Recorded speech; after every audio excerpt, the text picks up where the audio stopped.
Terima kasih partner saya, Ibu Shalini Lestari dalam hal ini dalam rangka menyelesaikan pendidikan. Mohon diizin Pak Anies. Oke, sebelum saya memaparkan apa yang akan saya jelaskan tentang hal miskonsepsi tentang teori kontrol, sekarang saya cuma mau refleksi kembali bahwa Bapak Ibu menjadi seorang guru itu bukan sebenarnya pilihan yang pertama kita inginkan, tetapi berjalannya waktu ternyata pilihan itu memang ternyata tumbuh pada saat kita memahami bahwa saya harus jadi pendidik, dan di baju di lengan kita ada Tuturi Handayani. Saya cuma sedikit mau merefleksi oleh Bapak Ki Hajar Dewantara. Tuturi Handayani Ingarso Tuksung Tolodo Imadia Mamunkarso Tuturi Handayani. Apa maksudnya? Semboyan dari Bapak Ki Hajar Dewantara. Ingarso Suntolodo berarti kita di depan memberi contoh atau toladan. Memberi contoh atau toladan kepada murid-murid kita. Apa yang mereka akan lakukan? Perihal baik apa yang mereka akan laksanakan kalau kita tidak memberikan contoh yang terbaik. Terus yang berikutnya, Imadia Mamunkarsa atau Mamunkarso dalam bahasa Jawa itu memberikan ide atau gagasan. Jadi kita di tengah memberikan ide dan gagasan kepada mereka, bukan selalu menggenjot atau selalu menuntut harus begini dan seterusnya. Terus Tuturi Handayani di belakang memberikan dorongan atau motivasi. Jadi bukan sekedar enak di sini dan segala macam diberikan arahan, setelah itu ditekan mereka untuk bisa menjadi apa yang kita inginkan. Kita kembali ke semboyan dari Bapak Ki Hajar Dewantara, sang promotor pendidikan. Baik, itu sekedar pengantar atau refleksi kepada kita bahwa menjadi seorang guru itu memang sangat luar biasa sekali tanggung jawabnya. Kita diberikan semboyan yang selama-lamanya, ya, Ingat Suntolodo Imadia Mamunkarso Tuturi Handayani. Mohon maaf, bukan mengajar, tapi merefleksi.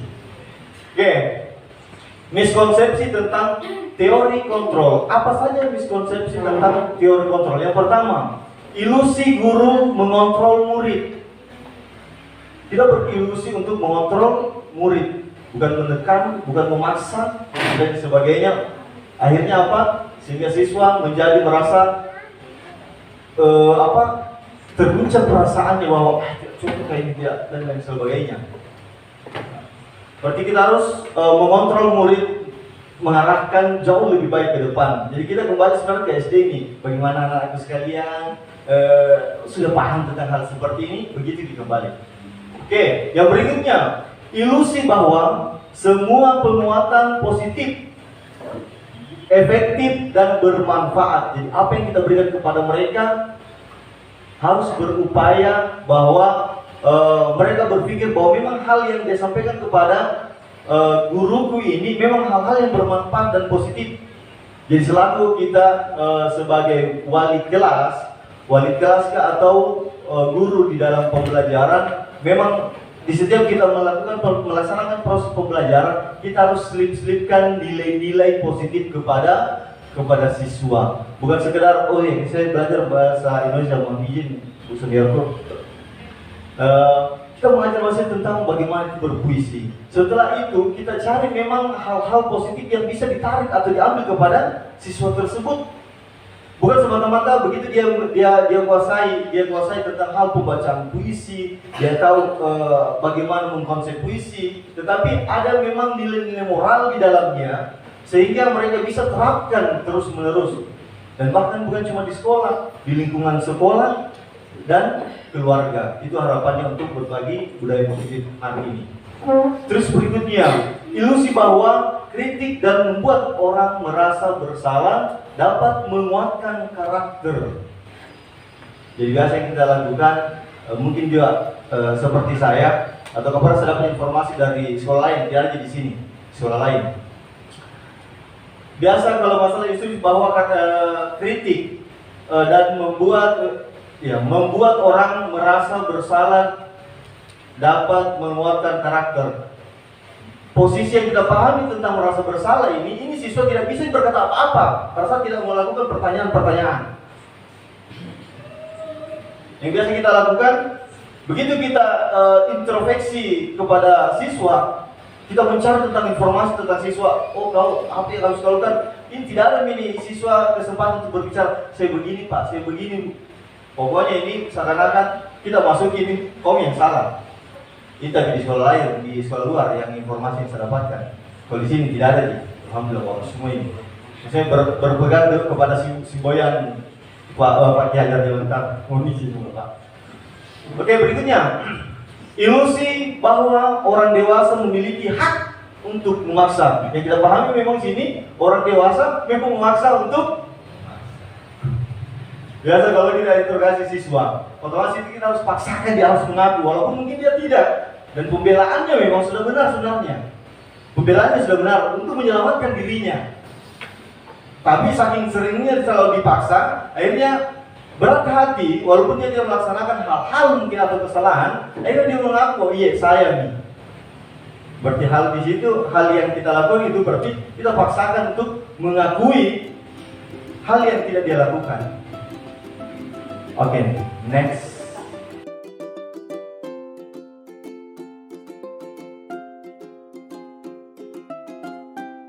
Oke, assalamualaikum warahmatullahi wabarakatuh. Waalaikumsalam warahmatullahi wabarakatuh. Bagaimana kabarnya hari ini? Baik semua. Puji syukur kita panjatkan kepada Allah Subhanahu wa taala atas limpahan rahmat serta hidayahnya sehingga kita dapat hadir di sekolah yang kita cintai ini untuk melakukan proses belajar seperti biasa. Salawat serta salam dan utuhnya kita jadikan kepada Nabi kita Muhammad SAW yang telah mengantarkan kita dari alam kebodohan menuju alam kepintaran. Sebelum kita memulai pembelajaran pada hari ini, terlebih dahulu kita akan melakukan doa bersama. Ya, kita akan melakukan doa bersama. Diminta Sabta pimpin doa. Silakan. Sebelum kita belajar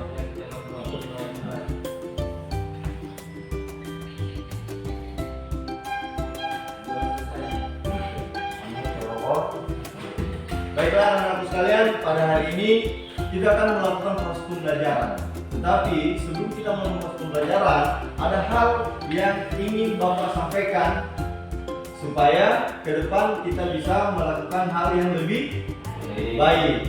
Oke, apa itu? Kita akan membuat keyakinan kelas atau peraturan dalam kelas. Peraturan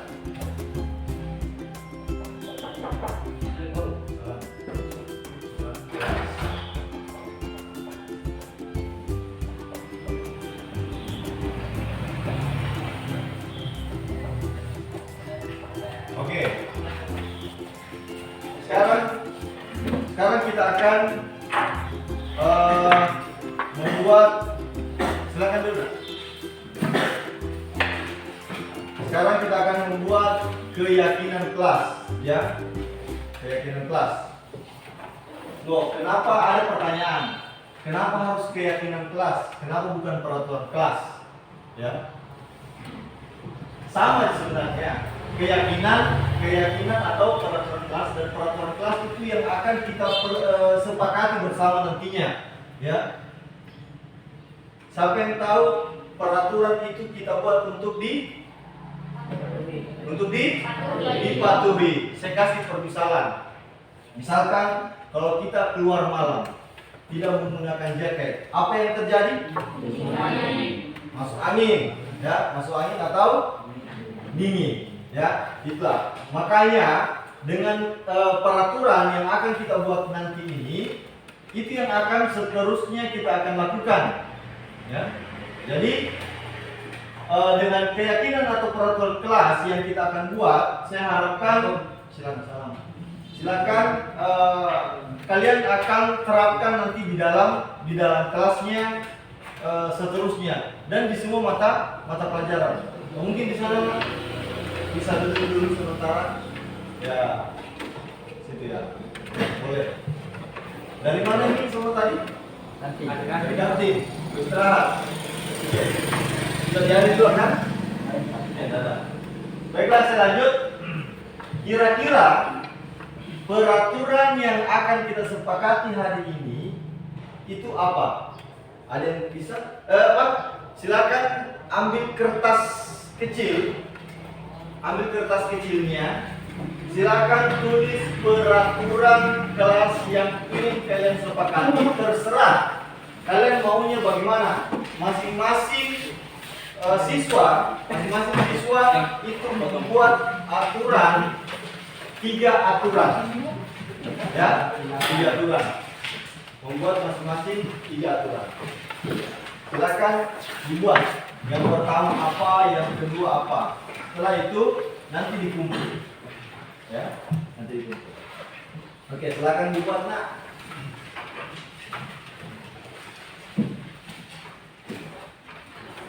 Kira-kira yang aturan apa yang harus kalian buat sesuai dengan pemikiranmu atau sesuai dengan supaya di dalam kelas itu tidak ada hal-hal yang terjadi yang kita tidak inginkan. Contoh, tidak boleh terlambat di dalam masuk kelas. Terus yang lainnya apa? Jaga kebersihan atau apa? Silakan. Ini sesuai dengan pemikiran kalian masing-masing. Ya, itu yang kalian sepakati nanti. Itu yang akan Bapak bantu untuk kalian sepakati. Ya. Oke, silakan. Di kertas kecil saja nanti ya.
Oke, sekarang Bapak akan membacakan 3 peraturan yang kalian inginkan di dalam kelas. Tapi nanti ini kita akan press menjadi 10 peraturan yang akan kita sepakati ya. Oke, yang pertama tidak terlambat masuk kelas. Terus tidak membuang sampah di laci. Wah, betul. Terus menjaga kebersihan kelas. Oke. Terus yang berikutnya tidak ribut saat guru sedang mengajar. Nah, ini bagus sekali.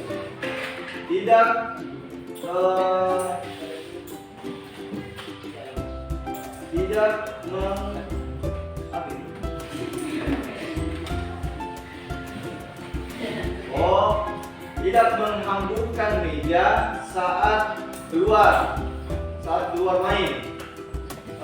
Selalu menjaga kebersihan. Terus dilarang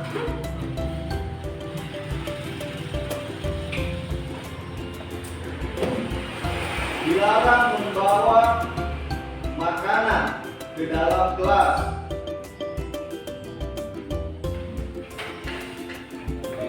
Terus semua siswa yang ada di dalam